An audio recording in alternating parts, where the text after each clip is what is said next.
Hey everyone, what is up? I am back here once again to do my Naruto manga chapter 660 review. Oh boy, so this week's chapter of Naruto. I have to be frank with you here. It wasn't as good of a chapter as we've seen lately, considering it, which is kind of sad considering that it has to do with Madara. This chapter, basically, the majority of it was just a Shukaku flashback. I think Sawyer's right. Everyone is going to get fucking flashbacks. Alright. Pretty soon the fucking Shinju tree is going to get a fucking flashback. These fucking flashbacks are out of control here. God damn it.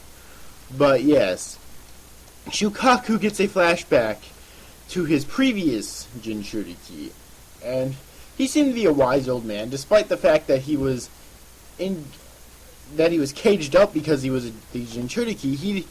He didn't hold any ill will against humanity, much like most people, including myself, probably would. Much like Gaara did for a long ass time. Then again, Gaara wasn't caged up, but still, you know, he was still shunned for being the Jinchuriki, despite the fact that it was out of his control. So you can kind of see where this ends up at. Alright, and a lot of people are saying that they remind him of the Sage of the Six Paths just because of his wisdom. I guess I can kind of see that, you know, but... And even Shukaku in the chapter said that the old man reminds him of the Hermit of the Six Paths. So, you know, even Shukaku is saying that he remembers him vividly. So, you know, I guess I can kind of see that in a way. All right, but for the most part, I just didn't like the didn't like the flashback because I thought it was unneeded. It was an unneeded flashback that didn't need to be there at all. All right.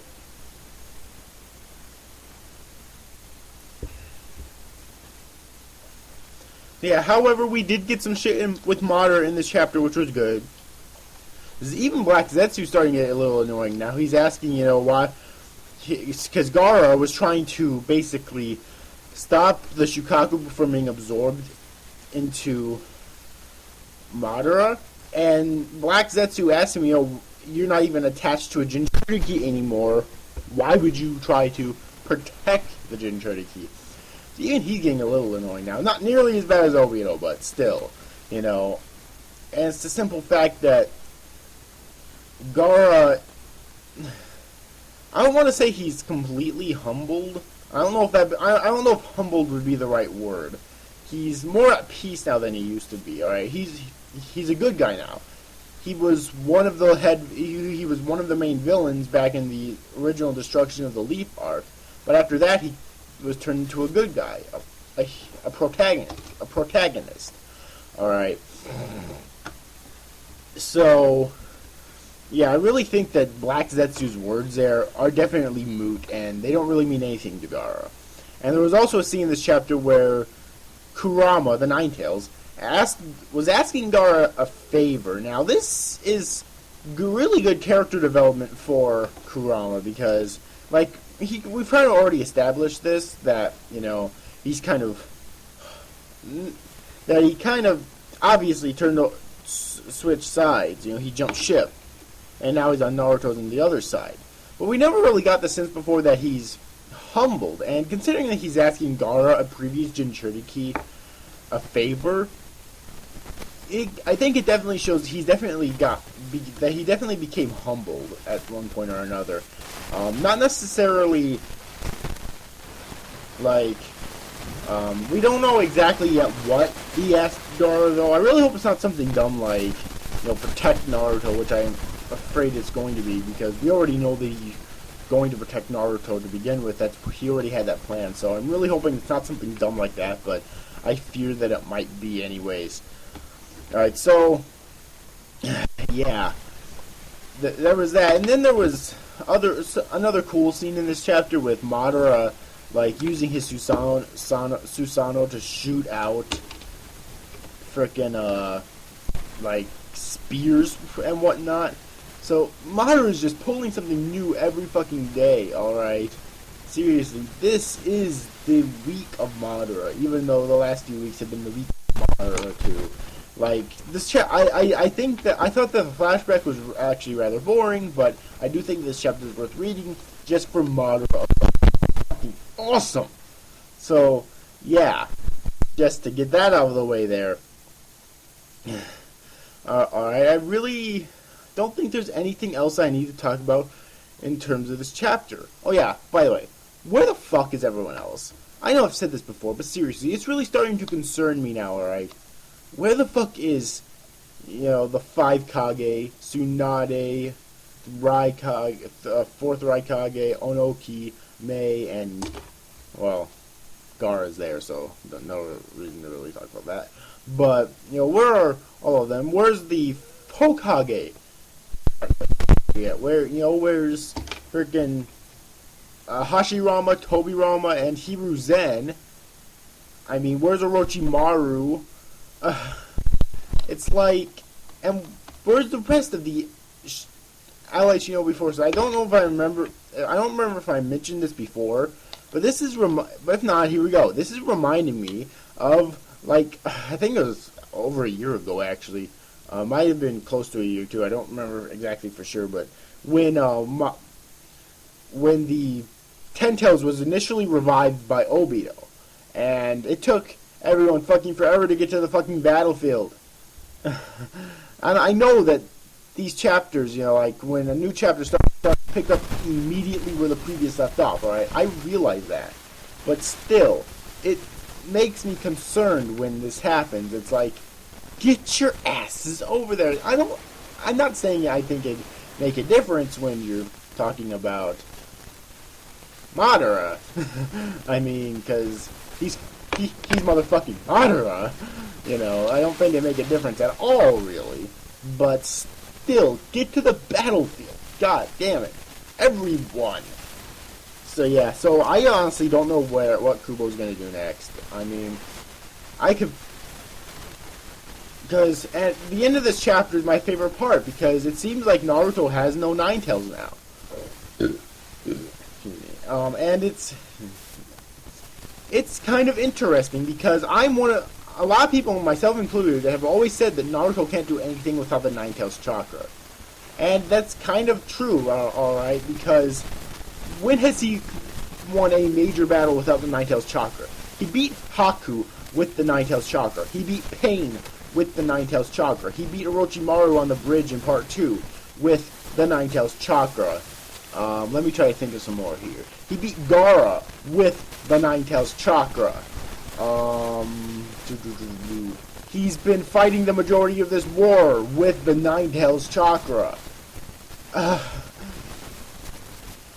It's like, seriously. And one could make the argument that, Sasuke can't do anything without Sharingan.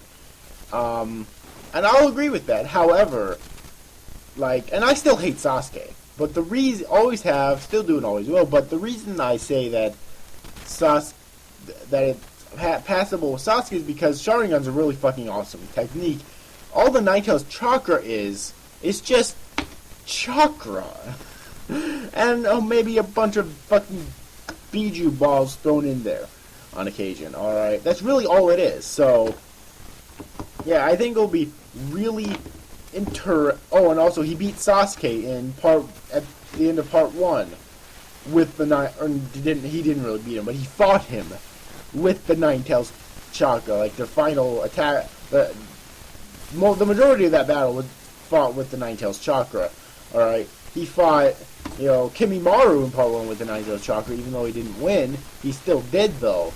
All right, so yeah, it's reason for concern now that he doesn't have the Nine Tails chakra anymore. And I think it will make for a really awesome sort of narrative later on if he truly does not have the Nine Tails chakra anymore. And I really hope that Kishimoto doesn't pull some bullshit like maybe having him unlock like another power, some Deus Ex Machina type of bullshit.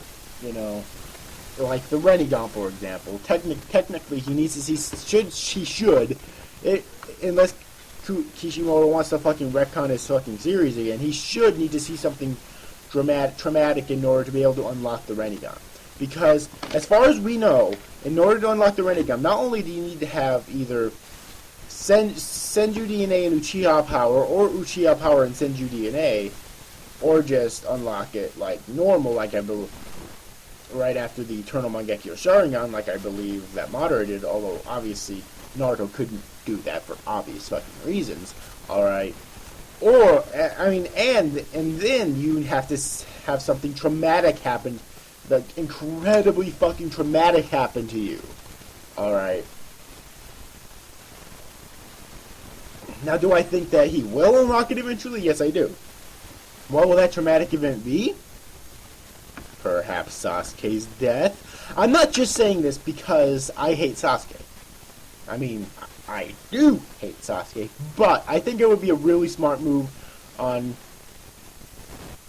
Kishimoto's part in terms of the narrative.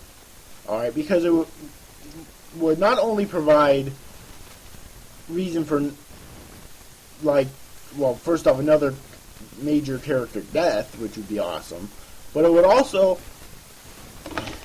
give Naruto that traumatic thing that he needs to see in order for him to unlock the Renegon. So, if that happened, and I could even see Sasuke being like, you know, Naruto, take my eye, or something. So, and having like Sakura or something use her medical ninjutsu, similar to how Rin did when Rin took Obito's eye and gave it to Kakashi. I could see like Sakura or maybe Tsunade if she shows up at the fucking battlefield. I'm not sure if Sakura is even there either. Goddamn. In fact, is Sasuke even there? Oh my god. But I could see one of those two, or maybe both of them, using their medical ninjutsu to actually take one of Sasuke's eyes and actually, you know, one of his Eternal Mangekyo Sharingan and actually giving it to Naruto. You know, so that way, even though Naruto doesn't have the Nine Tails anymore, he still has Sasuke's Eternal Mangekyo Sharingan plus the fucking Renegon, you know, plus all the other abilities that he's had, you know, so his Shadow Clones and Multi-Shadow Clones, and also his, no, Futen Rasen Shuriken, really, because that's the strongest version of his Rasengan at this point. So, yeah. So, that's really all I think that's really all I have to say about this chapter right now.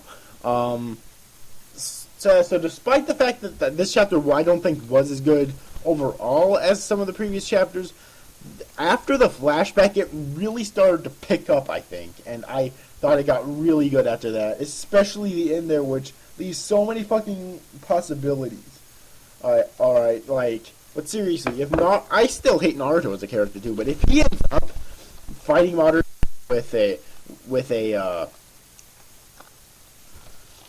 with Sasuke's Eternal Mangekyo Sharingan and a Renegon, not to mention all of his abilities that he has already, that would be awesome. Alright, that would be fucking awesome. And we already know that Naruto's going to end this coming up year, in 2014. Alright. So, we already know that. So it's like, yeah, we know that something's got to happen here soon. Now, then again, like I've mentioned this before, that doesn't really mean anything. That could mean, like, the last chapter released in the fucking year could be the last chapter of Naruto, for all we know. Alright. So, yeah. But anyways, I think I'm pretty much going to wrap this up here. So this has been my review of Naruto manga chapter 660. I hope you enjoyed it. Things are really starting to get good, I think. Especially now that Naruto doesn't have the Nine Tails anymore, supposedly. I really think that this will start to get really fucking good later on, too. So, yeah. But anyways, overall, I hope you enjoyed this review, guys. See you after, guys. Thanks for watching. Bye-bye.